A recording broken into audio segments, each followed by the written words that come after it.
Inihahandog ng lokal na pamahalaan ng Brooks Point sa ilalim ng tanggapan ng Punong Bayan at Municipal Information Office ang programa sa radyo tuwing Sabado, alas 11 hanggang alas 12 ng tanghali, ang impormasyon ng bayan para sa lahat. Hatid ng himpilang ito, ang impormasyon ng bayan para sa lahat. Impormasyon ng bayan para sa lahat. Magandang umaga bayan ng Brooks Point, lalawigan ng Palawan. Ngayon po ay isa na namang mapagpalang araw ng Sabado sa lahat ng ating mga tagapakinig at taga-subaybay ng ating ika-12 episode ng ating programang Impormasyon ng Bayan para sa lahat. Ngayon po ay ika-22 na po ng buwan ng Hulyo, taong 2023. At tampok na naman sa ating programa ang Balitang Bayan, kaya narito na ang ating mga tagapaghatid ng balita mula muli sa Southern Palawan Christian Academy Incorporated or SPCA News Team. Mga balita sa loob ng bayan. Mga balitang dapat mong malaman. Balitang makatotohanan. Balita na ang direksyon ay pagunlad ng bayan. Balitang Bayan. Magandang araw ng Sabado. Ngayon po ay ka-22 araw ng Hulyo, taong 2023. Ako po si Keith Chloe Badenas mula sa Southern Palawan Christian Academy of the Philippines Incorporated. At ako naman po si Jan Ezekiel S. Berhinio, maghahatid ng makabuluhang balitang bayan na aming nakalap sa bayan ng Brooks Point ngayong linggo. Narito ang ulo ng mga balita na ihahayag sa atin ng Southern Palawan Christian Academy o SPCA School News Team. Balitang Bayan. SOMA 2023, matagumpay na naidaos. LGU Lot Awarding Ceremony, matagumpay na naisagawa ng pamahalaang lokal. DOLE Technical Advisory Visit kasalukuyang isinasagawa sa bayan. Resulta ng Senior Citizen Election inilabas, top 3 highest votes pinangalanan. Kauna-unahang graduation ceremony ng mga 4Ps ng DSWD, matagumpay. BDO Network Bank LGU Medical Dental Mission isinagawa sa bayan ng Brooks Point. Balik Probinsya, Bagong Pag-asa Program, pinangasiwaan ng Department of Social Welfare and Development at iba pang kawani ng gobyerno. Resolusyong inihain ni Konsehal Sarah Jane Crespo Abon para sa mga senior citizens, person with disability, and solo parents. Alamin! Ordinansa sa proyektong pagtatanim ng gulay at prutas sa bakuran at mga bakanting lote hatid ni Konsehal Tad Balian. Sintibo ng mga barangay, tanod at lupon ipinamahagi. Sangguniang Bayan, inaprubahan ang pondo ng Sangguniang Kabataan ng Barangay Pangubilyan at Barangay Kalasagen. Magbabalik ang SPCA News Team para sa mga detalye ng Balitang Bayan. Mga balita sa loob ng bayan. Mga balitang dapat mong malaman. Balitang makatotohanan. Balita na ang direksyon ay pagunlad ng bayan. Balitang Bayan. At nagbabalik ang ating Balitang Bayan, manatiling nakatutok sa ating programang ito, Balitang Bayan, SOMA 2023, para sa detalye ng ating balita. Narito si SPCA News Reporter Angelo Emmanuel Osia. Balitang Bayan. Matagumpay na naidaos ang State of Municipality Address o SOMA ni Mayor Cesario R. Benitito Jr. sa kanyang unang taon sa paglilingkod bilang punong bayan ng Brooks Point, araw ng Lunes, July 17, 2023, sa Octagon, Covered Court Plaza, Brooks Point, Palawan.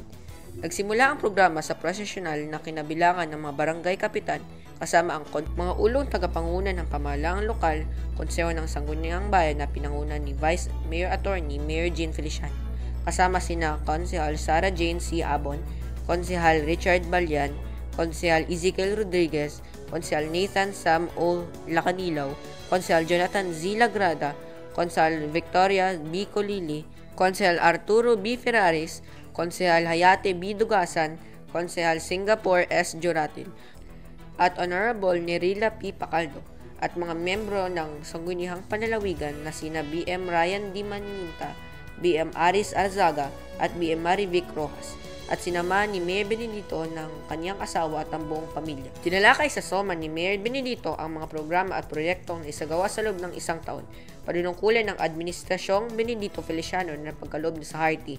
Ito ang mga health, environment, education, employment, agriculture, resilient infrastructure, relocation at housing, community at peace and order, tourism, trade industry at youth and sports development, at kasama ni Mayor Benedito ang mga pulong tagapangulo ng mga tanggapan ng pamahalang lokal sa pamahayag ng mga accomplishments.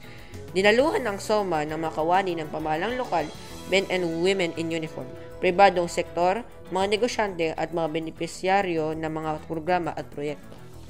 Sa pagtatapos ng SOMA, ipinahayag naman ni Mayor June na hindi natatapos dito ang mga programa at proyekto na ibinigay ng lokal na pamahalaan sa taong bayan. Sinikayat din ng punong bayan na kung mayroong katanungan o mga hinaing patungkol sa mga programa ng lokal na pamahalaan ay maaari lamang na personal siyang puntahan sa tanggapan ng munisipyo upang siya ay mismo na sumagot at mapaliwanag ng mga bagay na ito. Pinaabot din ni Mayor Benedito ang lubos na pasalamat sa kanyang mga katuwang sa pagbibigay ng serbisyong may puso. Serbisyong Benedito para sa bayan ng Brooks Point. Ako po si Angelo Emmanuel H. Osia, SPCA reporter, nag-uulat para sa Balitang Bayan. Maraming salamat sa iyo, Angelo. Samantala, narito naman ang balita patungkol sa LGU Lot Awarding Ceremony sa ulat ni SPCA News reporter Alea Ray P. Alahar para sa detalye. Balitang Bayan. Matagumpay na naisagawa ng Local Interagency Committee on Relocation and Resettlement ng pamahalang lokal ang 2 araw na lot awarding ceremony na ginanap araw ng Miyerkules at Huwebes, Hulyo 22 hanggang 23 taong kasalukuyan sa cover gym ng Barangay Poblacion District 2 at Barangay Mainit na pinangunahan ni Mayor Cesario R. Benedito Jr., Attorney Virgin D. Feliciano, SB Sargent Crespo Abon, SB Nathan Sam Ola Canilaw, SB Victoriano Colili, SB Tad Balyan, MPDO Joey Piramide, MSWDO Ronaldo Bacosa, Maso Janet Quino at iba pang kawani ng lokal na pamahalaan ng Brooks Point. Binigyan ang 116 na individual na lupaing tirahan o residential lot sa iba't ibang lugar sa Barangay Pambilyan, kabilang na dito sa Kagitingan Village, Maharlika Village, Samarinyo Village, Balacan Village, Zamora Village, at 59 na mga katutubo sa Barangay Mainit. Ang mga nakatanggap na libreng lupang tirahan ay dumaan sa masusing validation, evaluation at arbitration ng subcommittee ng LIAC bago ito ipamahagi. Layunin ng programang ito na magkaroon ng maayos at ligtas na tirahan ang mga mamayan ng Brooks Point, lalo na ang mga informal settlers sa nakatira sa mga delikadong lugar na nasa tabing dagat at ilog sa prone sa landslide o pagguho ng lupa. Hinimok ni Mayor June Benedito na pangalagaan at huwag ipagbili ang mga lupang tirahan na pinamahagi ng lokal na pamahalang bayan upang ito ay magamit sa mga susunod na henerasyon at ibahagi rin niya rito ang iba't ibang programa patungkol sa pabahay. Alea Ray P. Alhar, SPCA News reporter, nag-uulat para sa Balitang Bayan. Salamat Alea, Balitang Bayan pa rin. Dole Technical and Advisory Visit na ihahatid sa atin SPCA News reporter Jasper Alcosaba. Balitang Bayan. Kasalukuyang nagsasagawa ng Technical and Advisory Visit ang Department of Labor and Employment Mimaropa Region na pinapangunahan ni Ginang Loretta Duenas, katuwang ang Municipal Public Employment Service Office o PESO na pinapangunahan naman ni Binibining Liberty Clyde na MPDO sa mahigit 300 micro-establishment o business holders na may mga empleyadong hindi tataas sa 10 ang bilang simula Lunes hanggang Biyernes, Hulyo 17 to 21, 2023 sa Maruyog Ridge Convention Center, Brooks Point, Palawan. Ang Technical and Advisory Visit to Micro-Establishment ay may temang maayos na empleyado, produktibong trabaho, maunlad na negosyo, mag-TAV tayo. Nalayunin nito ang maipaalam sa mga business owners ang kanilang mga responsibilidad sa kaniyang empleyado sa mga nararapat na benefits na kanilang dapat na ibigay katulad ng PhilHealth, SSS, separation pay, gayon din ang mga dapat at hindi dapat isagawa sa kanilang empleyado sa negosyo. Ipinaliwanag na Ginang Loretta Duenas Katapang, Christine M. Espinosa, Karin Bugarin, mga Senior Labor and Employment Officer, Ginoong Emmanuel Antonio Portugal Jr., J. Dalino, Assistant Labor Inspector or ALI, ang mga proteksyon para sa mga may-ari na negosyo o employer at mga paraan kung paano mapapangalagaan ang kanilang negosyo at mga benepisyo mula sa pamahalaan. Ikinatuwa naman ni Mayor Cesario R. Benedito Jr. ang aktibidad at pakikiisa ng mga business establishment sa TAV dahil makakatulong ito sa pagpapalago ng mga negosyo at pagpapayaman ng ekonomiya sa bayan lalo na sa bawat pamilya. Tiniyak ni Mayor Benedito na suportado ng pamahalaan lokal ang mga negosyanteng mamamayan ng Brooks Point dahil ito ay batayan na umuunlad rin ang bayan. Jasper D. Alcosaba, SPCA News Reporter, nag-uulat para sa Balitang Bayan. Maraming salamat. Samantala, balik probinsya, Bagong Pag-asa Programa B2P Livelihood Settlement Grant, hatid sa atin ni SPCA News Reporter Janine Angela Cleto. Balitang Bayan. Pinapangunahan ng tanggapan ng MSWDO sa pamumuno ni Ginoong Reynaldo Bacosa at ibang kawani nito ang pagbibilang ng mga boto sa naganap na eleksyon para sa head ng Office of the Senior Citizen Affairs o OSCA na mayroong 7 kandidato na sina Fevilla Baroma, Chu Chikak, Cecilia Catalan, Santiago Agulio, Silvia Yan, Leonida Macolor at Eligio Oblian, Biyernes, Hulyo 14, 2023 sa Maruyog Ridge, Brooks Point, Palawan. Ayon sa punong bayan, si Sario R. Benedito Jr., nawa ay tanggapin kung ano man ang resulta ng botohan ng taos sa puso at huwag sana na maging daan ito para maapektuhan ang relasyon ng bawat senior citizen dito sa ating bayan. Hiling din ni Mayor June Benedito na magkaisa tungo sa kaunlaran at mas lalo pang maging aktibo sa samahan ng mga senior citizen. Pinaliwanag rin ni Mayor Benedito na matapos makuha ang top 3 na may mataas na bilang na boto ay daraan sila sa selection committee na kung saan ay ilalahad nila ang kanilang adhikain para sa OSCA at sasagutin rin nila ang mga katanungan ng miyembro ng komite. Sinikap ng tanggapan ng MSWDO na maging transparent ang bilangan at unang 3 may pinakamataas na boto ay sina Fevilla Baroma, Eligio Oblian at Santiago Agulio. Janine Angela A. Cleto, SPCA News Reporter, nag-uulat para sa Balitang Bayan. Maraming salamat sa iyo, Janine. Balitang po muli, graduation ceremony ng mga 4Ps ng DSWD. Narito si SPCA News Reporter Ken Cyril Roy de la Rosa para sa detalye ng Balitang Bayan. Balitang Bayan. Matagumpay na naisagawa ang kauna-unahang graduation ceremony ng mga kasapi ng DSWD 4Ps o Patawid Pamilyang Pilipino Program. Paglalakbay tungo sa Tagumpay 2023 na may temang sama-samang pagsulong tungo sa matatag na kinabukasan na ginanap araw ng Huwebes, Hulyo 13, 2023 sa Octagon Town Plaza, Brooks Point, Palawan. Mayroong 203 pamilyang kasapi sa 4Ps mula Brooks Point at 77 mula sa Sofronia, Española. Ang mga nagsipagtapos bilang non-poor at exiting household o yung wala ng 0 to 18 years old sa kanilang pamilya ang dumalo sa programa ng pagtatapos at tumatanggap ng groceries, bigas at ilan pang tokens mula sa DSWD. Naging saksi rin sina Mayor Cesario R. Benedito Jr., Vice Mayor Mary Jane D. Feliciano, OIC Regional Program Coordinator Juan Luigi A. Pancho, at MSWDO Reynaldo G. Bacosa, RSW kanilang graduation ceremony. Samantala, hindi naman umano matatapos ang matatanggap na benepisyo sa gobyerno ng mga nagsipagtapos sa 4Ps dahil isasama pa rin sila sa mga programa ng pamahalaan na makatutulong upang maitaguyod ang kanilang kabuhayan. Ken Cyril Roy A. de la Rosa, SPCA News Reporter, nag-uulat para sa Balitang Bayan. Maraming salamat, Ken. Samantala, Balitang Bayan pa rin. BDO Network Bank, LGU Medical Dental Mission, hatid sa atin ni SPCA News Reporter Rico Eugene Carl Santa Ana. Balitang Bayan.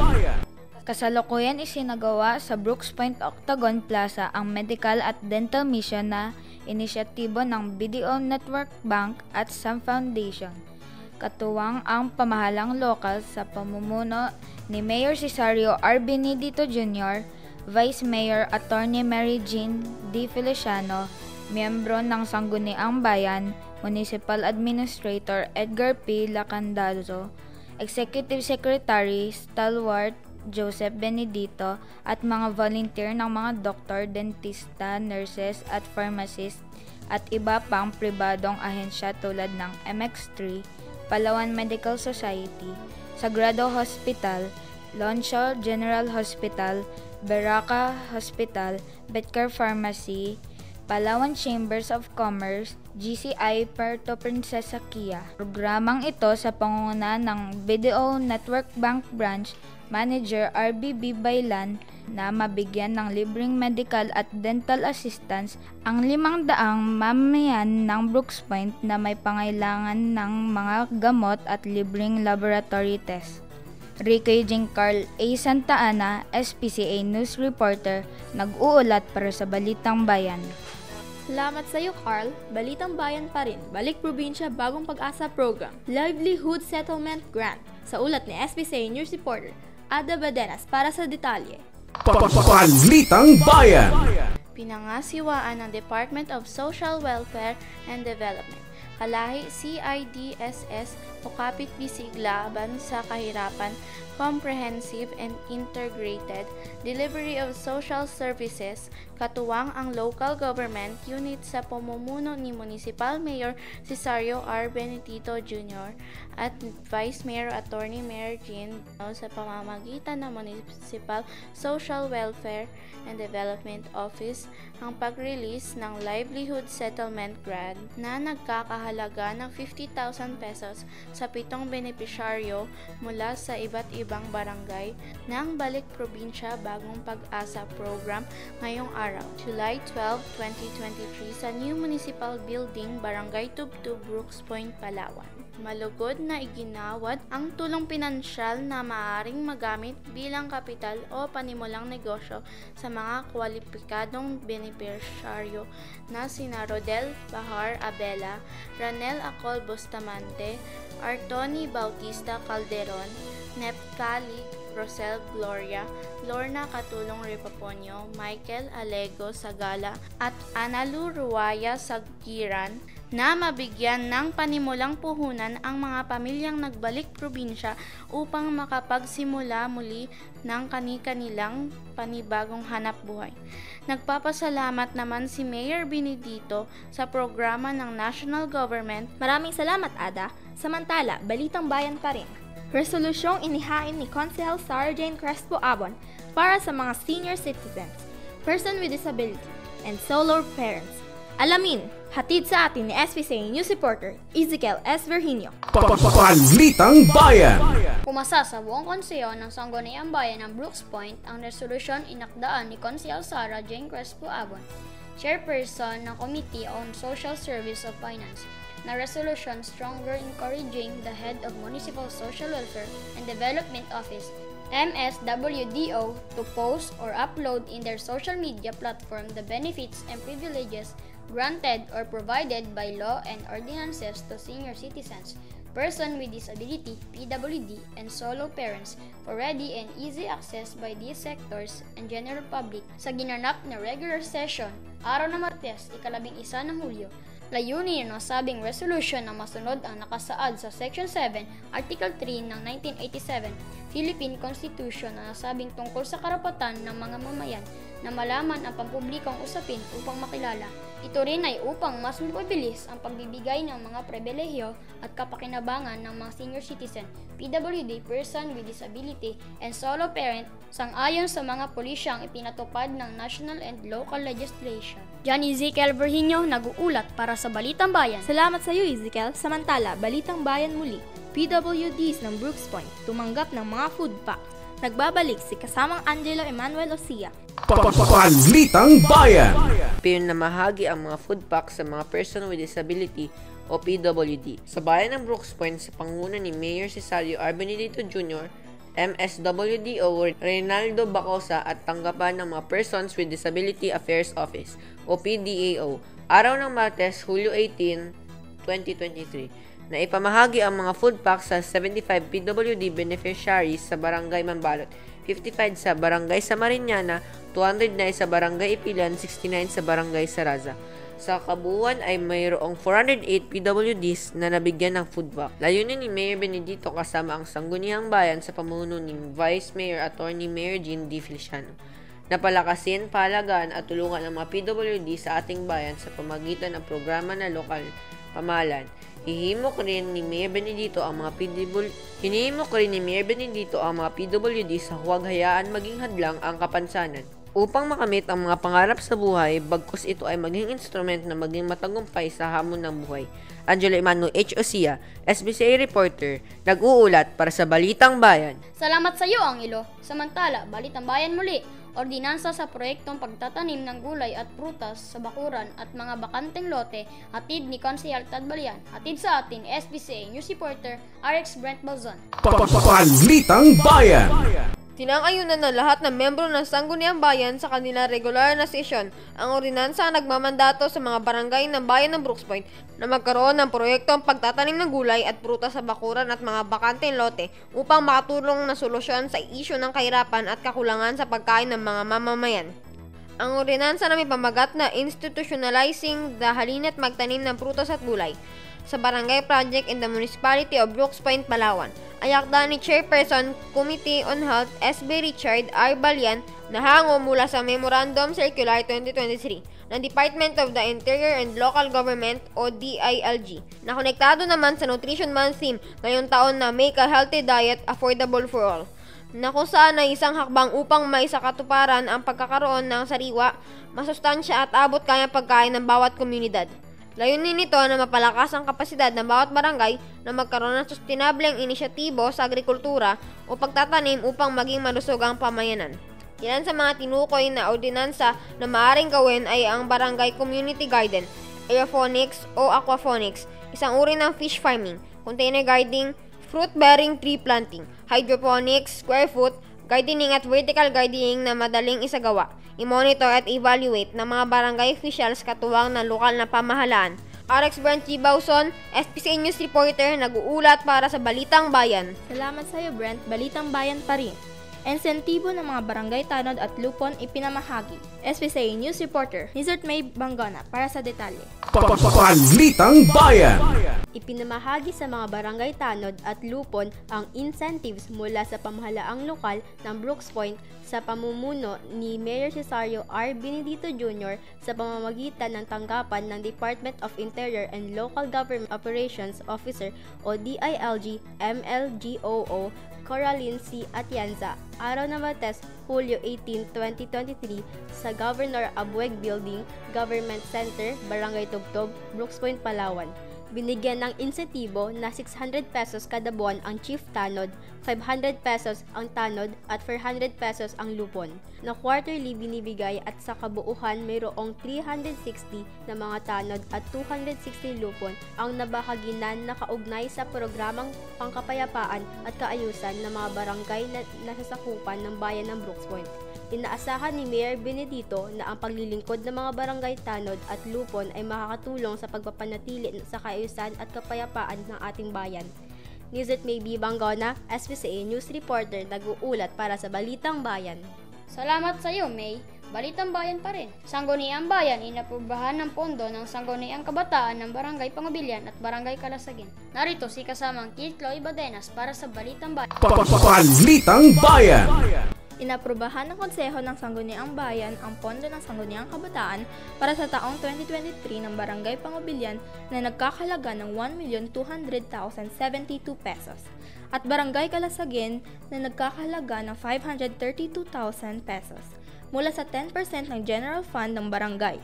Matapos nitong maipasa ang mga kaukulang dokumento at dumaan sa pagsusuri ng Municipal Budget Officer at Committee on Finance, una ni Konsehal Sarah Jane Crespo Abon. Inaasahan na maaprubahan din ang ibang sangguniang kabataan budget ng iba pang barangay matapos makumpleto ang mga kakulangan sa mga naipapasang dokumento at makadalo sa committee hearing. Samantala, inirekomenda naman ni SB Sarah Jane Crespo Abon na muling mag-schedule ang August body ng committee meeting upang muling mapag-usapan ang pagtatalaga ng pondo sa mga sangguniang kabataan. Keith Chloe Badenas, nag-uulat para sa Balitang Bayan. Maraming salamat, Chloe. Nanatiling nakatutok sa pakikinig at panonood ng ating programang Impormasyon ng Bayan. Para sa lahat, Susunod na ang Talakayang Bayan. Ako po si John Ezekiel S. Virginio. At ako naman po si Keith Chloe Badanas. Kami po ang Southern Palawan Christian Academy of the Philippines o SPCA News Team para sa Balitang Bayan. Mapagpalang araw sa lahat, bayan ng Brooks Point. Maraming salamat muli Southern Palawan Christian Academy School or SPCA News Team para sa inyong Balitang Bayan. Ayan, at gayon din ang ating pasasalamat sa kanilang school principal na si Ma'am Ana May Karandang, gayon din kay Ma'am Mari Carcerag, ang kanilang SPCA Reporters Club Advisor, at gayon din sa lahat ng mga guro ng nasabing paaralan at sa mga magulang ng ating mga guest news reporter ngayong araw. Maraming salamat po. Talakayang Bayan. Masusing pag-uusapan ang mga programa at proyekto ng bayan. Talakayang Bayan. Ilalahad ang mga plano at direktiba ng pamahalaan. Pag-aaralan ang bawat anggulo ng sitwasyon. Lilinawin ang bawat issue. Magbibigay ng matalino at makabuluhang talakayan. Talakayang Bayan. Welcome po sa ating Talakayang Bayan segment, mahal naming mga tagapanood at tagapakinig sa programa nating Impormasyon ng Bayan para sa lahat. At tayo po'y mapapakinggan sa 104.5 radyo natin, Brooks Point. Gayon din po sa katay-up nating 89.5 Radyo Bandera at sa lahat ng ating mga taga-subaybay ng programang ito. Mapalad po tayo ngayong araw at makakasama po natin muli ang ama ng bayan. Nandito po si Mayor Cesario R. Benedito Jr. kasama po si MPDO NENP Joey Pirimide. Magandang umaga po sa inyong dalawa. Magandang umaga at sa lahat ng nakikinig at nanonood ng programang. Sir Joey. Magandang umaga rin at sana ay matagumpay yung ating pag-uusapan. No? Sige po. Simulan na po natin at excited na po nating marinig ang mga kasagutan or mga plano pa ng ating lokal na pamahalaan ng Brooks Point. Congratulations po sa katatapos lang na SOMA 2023 noong Monday. At syempre po talaga namang kitang-kita ang mga accomplishments ng inyong administrasyon sa unang taon po ng inyong panunungkulan bilang punong bayan sa term na ito. At ngayon po ay magandang pagkakataon at timing na makapanayan po namin kayo para talakayin ang mga plano para sa pag-unlad ng bayan. Ganoon din kitang-kita yung mga accomplishments ng bawat tanggapan. So ngayon po, para sa ikalawang taon ng paglilingkod ng Serbisyong May Puso, Serbisyong Benedito, ito po ang ating mga tatalakayin. Mayor, napakaganda po ng simulain ng inyong administrasyon. Sa papaanong paraan niyo po planong mapanatili ang magandang nasimula ng inyong paglilingkod? Una sa lahat ay muli magandang umaga. Yung sa akin ay simula nung ako po ay nanumpa bilang mayor ng bayan ng Brooks Point, ay dinasal ko na sa ating Panginoon na yung pamumuno ay sa Kanya, sa taas, at ako naman yung instrumento lang. Yan ang unang dahilan kaya naging maganda yung ating naging performance. At para sa akin, mas gusto ko pang higitan, hindi lang siya mapanatili. Sa pamagitan nga lang, una, pagdadasal natin sa ating Panginoon. Pangalawa, siyempre yung mga taong nakapalibot sa atin, yung mga taong kukunin natin, katulad ng mga taong nandiyan sa atin ngayon, ay kailangan din talagang yung bang ang kanilang layunin ay concern ay yung bang hindi pansarili, walang vested interest. At saka yung pagkakaisa nung executive at saka ng legislative. So yan ang isang susi na kung bakit maganda yung ating performance at yung mabilis na pagtugon doon sa mga pangailangan at doon sa mga proyekto na mabilis din ang paggawa. Yan ang isang mga dahilan na sabi ko mas higitan pa natin yung naging performance natin sa loob ng isang taon. At isa pa, kailangan din natin talagang sabi natin na i-involve lahat, no? Iba't ibang sektor.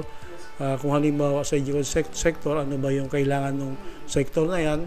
Sa infrastructure sector, ano ba yung kailangan ng mga para dyan sa kanila?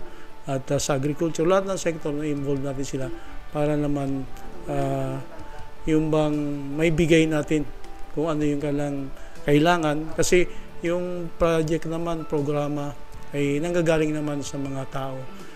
Tayo naman ay nag-iisip din kung ano yung magandang magawa natin, pero masigit na papakinggan natin sila para bang participatory governance yung gusto nating gawin muli upang mapanatili natin at mas mahigit pa yung ating gagawin na para sa bayan ng Brooks Point. At kay Sir Joey naman po, bilang MPDO, ano-ano po ang mga gawain ng pagiging isang Municipal Planning and Development Officer sa bayan ng Brooks Point? Magandang umaga muli. Unang-una, tayo ang tanggapan na responsable sa pagpaplano at pagpapaunlad ng ating bayan. So, yung kinabukasan, in short, yung kinabukasan ng bayan, yun ang nakasalalay sa ating tanggapan. Kung ano ang prioridad ng kasalukuyang administrasyon, nandoon nakapokus yung ating pagpaplano na nakaayon naman doon sa ating tinatawag na comprehensive land use plan.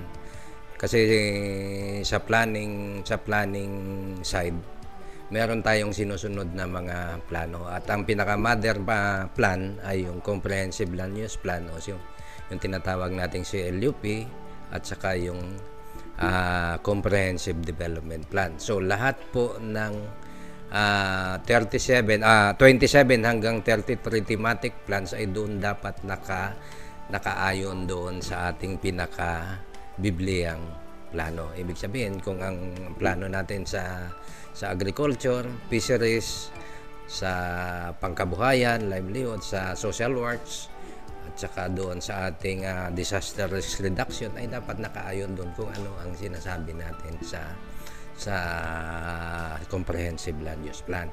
At itong comprehensive land use plan ay may buhay na 9 na taon hanggang 10 taon. So, ito ang susundan talaga ng LGU kasi lahat naman yan ay kaya komprehensibo, yan ay pangmalawakang pagpaplano na at pangkalahatan. Ibig sabihin nakapaloob na diyan lahat yung mga successive plans, So ito ay may tagal na 9 na taon at after 9 years ito ay nire-repaso ulit para maging akma doon sa magiging kinabukasan ng ating bayan. Sunod dito ay yung tinatawag nating comprehensive development plan kasi ang ano ba ang kaibahan ng comprehensive development plan at saka yung CLUP? Yung CLUP po ay tinatawag nating spatial. Ibig sabihin, plano sa kagamitan ng kalupaan. Pero yung comprehensive development plan ay yung mga plano natin kung ano ang magiging kinabukasan ng ating bayan. So, ang priorities natin, kung ang priorities ng kasalukuyang administrasyon ay dapat nakapaloob din doon sa mga planong ito. Ayun. Kumbaga, ang kanila pong opisina ay sandigan ng tagumpay ng isang bayan for 9 years. Tama po? Opo. Yes, kasi 9 years. Ang comprehensive development plan ay 6 years. Pero paano natin ito maipapatupad taon-taon? So, mayroon tayong tinatawag na Local Development Investment Program na yung Comprehensive Development Plan at saka yung CLUP ay binibreakdown natin into 2 stages, Every 3 years, Every 3 years yun. At further, divided yung LDIP into Annual Investment Program. Yun ang tinatawag natin na AIP. So doon sa annual investment program, doon nakalagay yung mga priorities ng administrasyon, kung ano ang priorities ng bawat sector, doon nakalagay yun. Na kailangang ipatupad natin sa loob ng isang taon. So kailangan siguraduhin natin na ang bawat plano ay merong kaukulang pondo. Kasi kung wala namang kaukulang pondo ay useless naman yung plano kasi kung wala naman kahit anong punduhan. Tama po. Ayan. Napakalawak po pala ng saklaw ng inyong opisina na trabaho. Ito na, balik po tayo kay Mayor. Sa tingin niyo po, anong area or aspeto na dapat pang mapalakas o ma-improve sa ating bayan ngayon? Kung sa aspeto ay iba-iba yan . Unang-una kung sa infrastructure ay siyempre kailangan natin ng mga facilities dyan na kakailanganin talaga natin.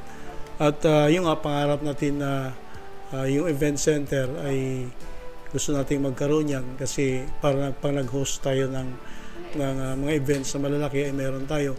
At yung ating sports complex na kung saan ay kailangan din natin magkaroon ng lupa para dyan. Hindi ko alam kung yung mga nagbabanggit na mga negosyante ay matuloy yung kailangan pag-donate ng lupa sa munisipyo.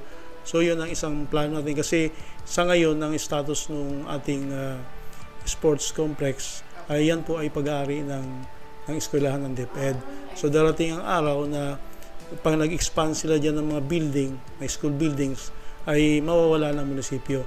So yan ang isa na kailangan nating matugunan agad-agad, masolusyonan ito upang sa ganun yung mga event katulad ng palarong palalawigan ay ma-hold pa rin natin, at yung mga ibang big event katulad ng Mimaropa, kung ano-ano pa.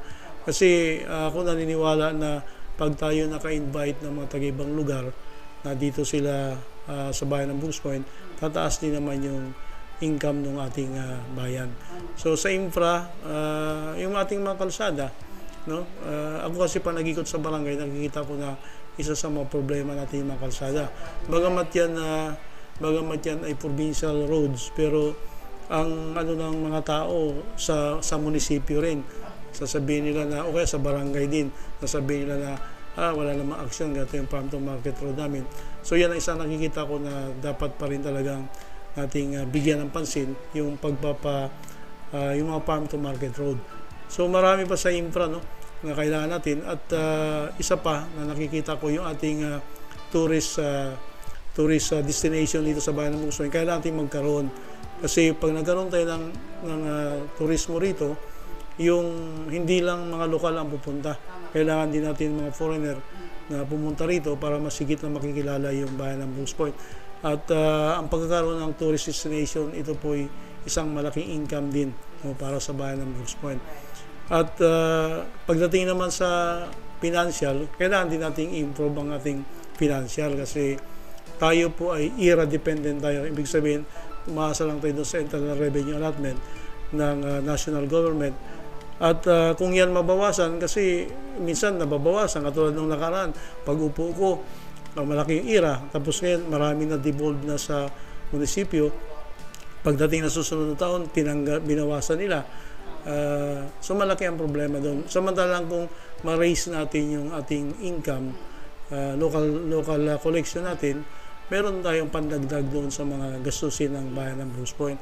Kaya sabi ko nga, ang isa dyan, kailangan mag-isip din tayo, no, ng pagkakakitaan talaga. Dahil yung taxes, yan po yung pinaka-backbone ng isang local government unit. Sa ngayon kasi, yung ating pinagkakakitaan, umasa lang tayo sa mga land taxes, sa mga negosyo. Pero ibang mga big na negosyante sa atin, yan ang alam po, exempted pa sila.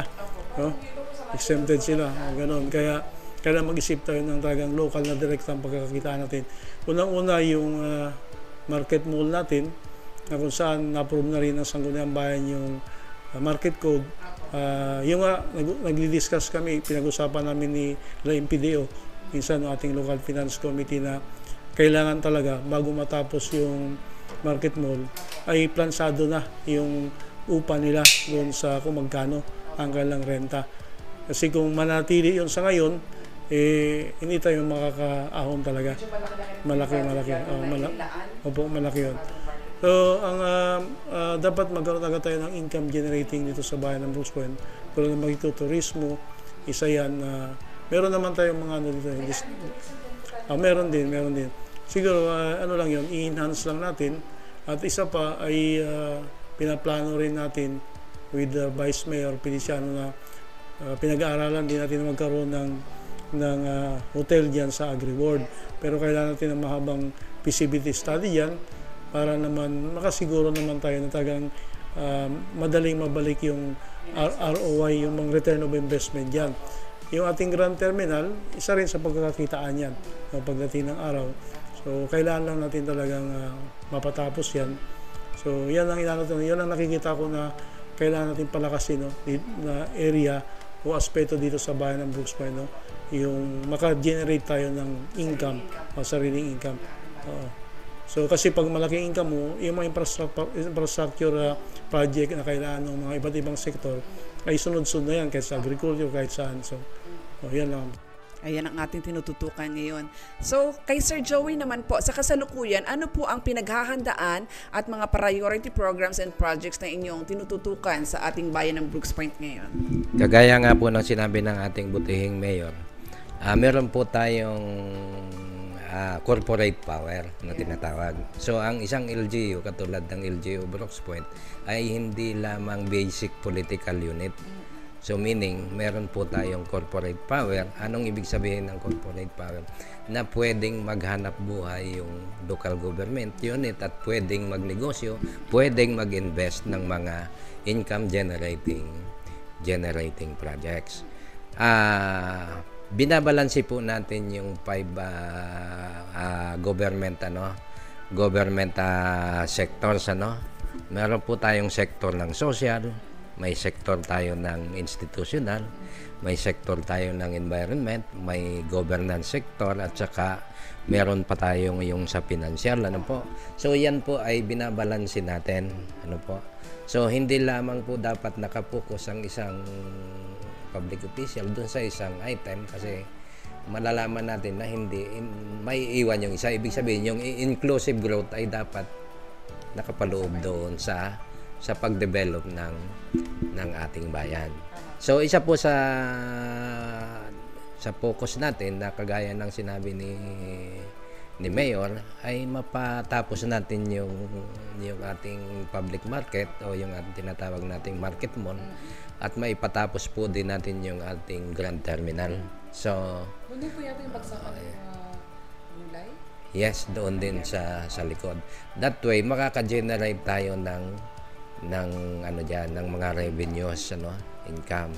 So kung reasonable naman yung rate ng rentals at saka yung mga fees na dapat ini-impose natin, ay dapat makolekta natin yan sa kasi hindi po tayo dapat manatiling dependent doon sa ating national tax allocation. Kasi kung dependent tayo doon sa ating ERA o NTA na tinatawag, ay parang malabo tayong maging independent. Hindi tayo makakakilos kung wala yung ating internal revenue allotment or yung national tax allocation. Mapipending ng mga infrastruktura. So, ang ina-ambition po namin ay dapat mailatag namin yung mga public infrastructures na kailangan pa, leading to maka-encourage tayo ng investments. Kasi yung investments naman ay private in nature. Kahit hindi na tayo mag-encourage ng investors, kung yung mga pasilidad natin ay ka-invest ay talagang kusang loob papasok sa atin yan. Tama po.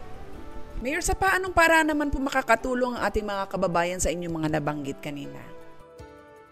Unang-una, sabi ko nga, yung ating mga kababayan dapat yung makiisa sa programa ng pamahalaan lokal ng Brooks Point. At siyempre, tulad ng binabanggit ko pag ako ay nagsasalita, kailangan kung ano yung kanilang mga recommendation, suggestion para sa ikaunlad ng ating bayan, ay puntahan lang ako sa munisipyo.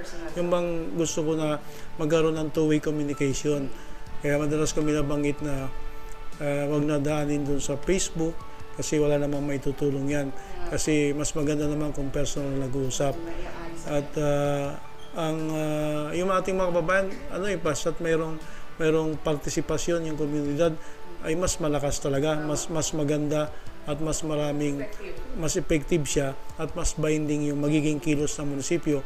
Kasi kung kami lang, katulad ako, mayor ako, pero hindi ko kayang ipa-implement lahat. Hindi ko kayang gawin lahat kasi yung power ko, siyempre, may limitation din. Meron akong kapangyarihan na kailangan ng tulong ng ating mga kababayan, partisipasyon ng ating mga kababayan, lalo ng ating PDO, Sangguniang Bayan na Vice, at yung ating mga mamayan. Kasi pag yung mga mamayan natin ay nakikita natin at naramdaman natin na nagpapakita sila ng suporta sa atin, ay napakalaki ring inspirasyon yun. Parang bang ganado ka rin kumilos. So, kailangan talaga na yung ating mga kababayan ay makiisa sa lahat ng programa. Kung sakali mang merong mali, pamamalakad ko, kasi wala naman tayong makitang perpektong gobyerno, perpektong namamalakad, kasi tao lang naman tayo na nagkakamali din. Pero mas maganda kung sa pagkakamali natin, merong tutulong sa atin na, Mayor, mali ang ginawa mo, di ba? Mali ang ginawa mo. At saka, yung basta't constructive criticism siya, huwag yung destructive, kasi dapat rin natin i-qualify kung tama ba itong sinasabi nito, ano ba ang motibo nito. So sa akin, pagkakaisa lang, magkaisa lang. Sabi nga, pag nagkaisa ang sambayanan at ang gobyerno, ay wala pong imposible, lahat po magiging posible yan. Magiging matagumpay. Salamat po, Mayor. Kay Sir Joey naman po, ano po yung mga challenges sa inyong trabaho at papaano nyo po ito na pagtagumpayan? Actually, maraming challenges. Kung siseryosohin mo, maraming challenges. Pero ang binibigyan natin ng particular attention dito ay yung participation ng mamamayan, yung tinatawag nating participatory governance. Katulad ng sinabi po ng ating municipal mayor, hindi namin kayang kami lang. So, kailangan nandiyan din yung tao sa sambayanan. So, dahil diyan, pinapalakas natin yung participation ng civil society organizations. Ina-accredit natin yan. Binibigyan natin sila ng chance na makilahok sa ating pamamahala. Mas madali kasi ang governance kung sila ay katulong natin. Sabay-sabay yung pag-usap para ma-achieve po yung lahat ng ating mga naisip. Kung may kailangan tayo, nakukonsulta natin sila. Sasabihin nila, hindi kaagad yan, hindi yan obra. At least alam natin kaagad. Opo. Balik po tayo kay Mayor. Ano-ano po ang inyong mga naising ma-achieve pa para sa mas progresibong kalagayan ng ating bayan ng Brooks Point? Yun po bang masasabing nyo na okay na ang estado ng Brooks Point? Kung para sa akin lang, marami pa akong dapat na gawin para masabing uma-achieve, para sabi nating yung bayan ng Brooks Point ay kontento na ako sa estado, kasi lahat naman tayo nangangarap na yung ating bayan someday parang magiging katulad ng Hong Kong, mga ganun, makilala siya. Pero siyempre, hindi naman masamang mangarap ng imposible, di ba? Mas maganda na yung nangangarap tayo ng imposible, para naman baka pagdating ng araw maging posible din yung mga pangarap na yon. Sabi nga, mas maganda yung mag-aim ka lang mataas, para pag bumagsak ka, doon ka lang sa gitna. At least, nandoon pa rin, di ba? Pasado ka pa rin. Dito sa atin, iba-iba sa iba't ibang sektor. Kung sabi mo achievement, iba't ibang sektor. Meron tayong infra, education, agriculture, meron tayong pangkabuhayan. Sa akin naman, gusto ko kasi na maging yung ating mga kababayan dito sa bayan ng Brooks Point, yung may angat yung antas ng kanilang kabuhayan. Lalong-lalo nating mga kababayan sa taas, pangarap natin na sila rin magkaroon ng equal opportunity rin sa mga tao dito sa baba, At siyempre, sa pamagitan nun, ay gusto natin silang bigyan ng magandang edukasyon. Kaya nga, ang bayan po ng Brooks Point ay nagbibigay ng scholarship, binibigyan ng priority ang ating mga IPs na makapag-aral din sila. Kasi ang gusto ko ay maging edukado yung ating mga kababayan. Diba, pagdating ng araw, yun ang magiging puhunan nila.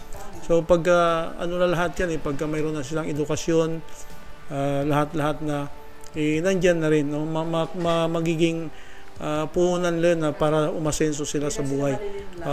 Kasi sa akin dapat sa edukasyon, pag edukado lahat yung ating mga kababayan, magiging maganda yung kahinatnan ng pamilya nila. Hindi lang yun, pati na siyempre kung dito sila sa bayan ng Brooks Point ay malaking may tutulong na. So sa akin, hindi lang sa physical na aspeto na masabi natin na nasa estado na tayo yung bayan ng Brooks Point, kundi dapat kasabay ng pag-unlad ng ating bayan ay kasabay niyan yung kabuhayan ng ating mga kababayan, ng mamamayan, at yung edukasyon na lahat ay magkaroon ng tamang edukasyon para naman sa kanilang magandang kinabukasan. So pagka nangyari na yan, masasabi ko na yan pa yung achievement na dapat kong gawin o makamit para masabi kong ang bayan ng Brooks Point ay nasa estado na sa lahat ng aspeto. Kasi sabi ko nga, iba-ibang aspeto ng mga achievement o estado yung ang bayan ng Brooks Point. So yung sa akin sinabi ko in general ay kailangan nating paunlarin ang bayan at the same time ay merong kasi sabi nga yung karunungan ay yan yung magdadala sa tagumpay ng bawat isa. Tama po. Napakaganda po nun. Paano po ninyo may sasalarawan ang bayan ng Brooks Point sa susunod na 3 hanggang 5 taon? By being MPDO and Mayor po. Paano po ninyo may sasalarawan ang ating bayan? Yes po. Hindi naman masama ang mangarap, di ba? Sabi nga tulad sinabi ko sa kanina, yung pangarap ay hindi naman binabayaran. Ang bayan po ng Brooks Point, lahat tayo ay bilang taga rito, ako naman bilang mayor, no? So, taga rito at bilang mayor na rin. Gusto ko ang bayan ng Brooks Point ay isang progresibong bayan, nandiyan na lahat, kalakalan, kabuhayan, at higit sa lahat yung tao natin ay kinakailangan din na maging makadiyos. Kasi lahat naman lang yan ay mawawala. So, ang ibig kong sabihin, peaceful yung ating bayan, progresibo, makadiyos, at nakaangat na yung lahat ng antas ng kabuhayan ng ating mga babayan. Sabay-sabay na. At gusto ko rin sa bayan ng Brooks Point, sa darating na 5 taon, ay nandiyan na lahat yung mga facilities, nandiyan na yung mga importanteng pangailangan ng mga tao, na sementado na yung mga kalsada, lalo na sa mga barangays, ay kahit pa paano, nakongkreto na yung mga kalsada, mga farm to market road sila, ay napakaganda na. Yun ang pananaw ko sa medyo okay na rin ako ngayon yung mode of transportation ng ating mga agriculture products. At the same time, yung mga tao po na dati parang bihira lang lumuwas ng bayan, pero ngayon may mga motorsiklo na. So ano po, may karagdagan po kayo, sir? Sa MPDO po, ano po ang yung nilulook forward 3 to 5 years from now? Yung ating ina-ambition diyan, siyempre minimiti pa rin natin na yung ating mga kababayan ay nakasunod doon sa ating Ambition 2040 na isang mapanatag at matiwasay na buhay.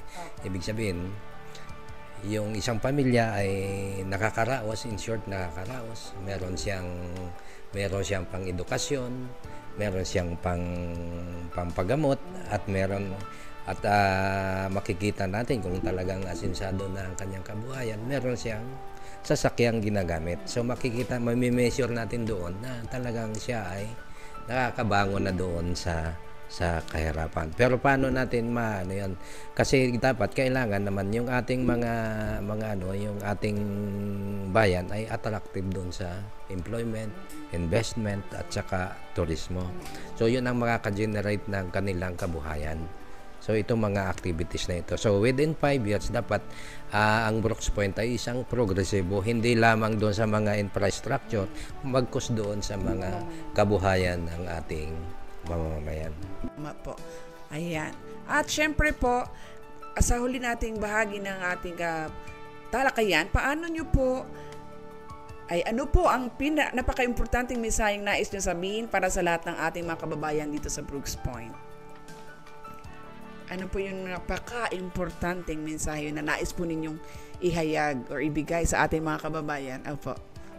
Importanteng mensahe ko na masasabi para sa aking mga kababayan sa bayan ng Brooks Point ay 2 o 3 salita lang. Una, magmahalan, magkaisa, at higit sa lahat ay lahat tayo ay magtulungan para sa pagsulong ng bayan ng Brooks Point. Sa ikakaunlad ng ating bayan din po. Sir Joey, kayo po, ano pong nais po ninyong mensahe sa ating mga kababayan? Sa akin po naman, hinikayat ko ang taong bayan na tayo po ay magtulungan para sa kaunlaran ng ating bayan at sa pangmatagalang kaunlaran nito. Tama po. Ayan.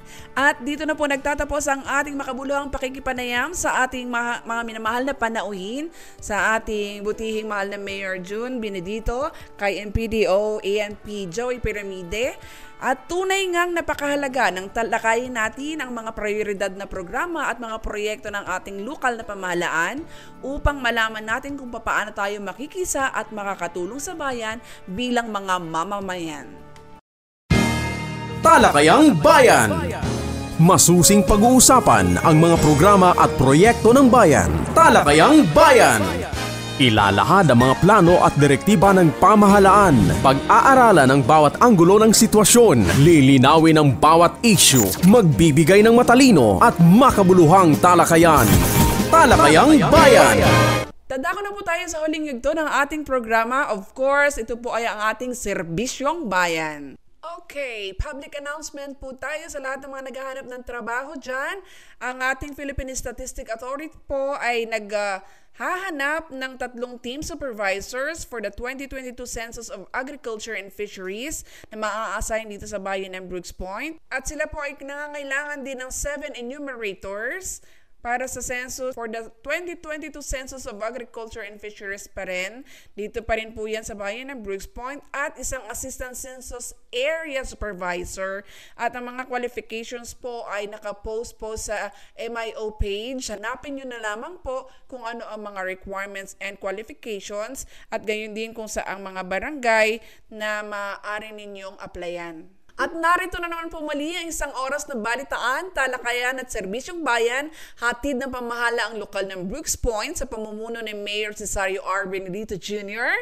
at Vice Mayor Attorney Mary Jane D. Feliciano, sa pangunguna ng tanggapan ng Municipal Information Office, ngalan ng aming External Affairs and Municipal Information Designate, Ms. Deborah Faith C. Malakaw, at ang buong puwersa ng MIO. Ako po si Jean Juania, naghahatid ng Balitang Bayan, Talakayang Bayan, Serbisyong Bayan, dahil ang impormasyon ng bayan ay para sa lahat. Magandang tanghali po muli sa lahat.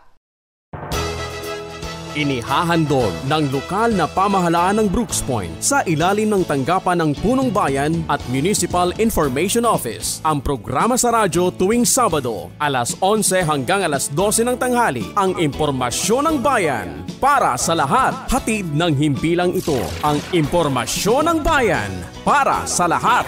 Impormasyon ng bayan para sa lahat.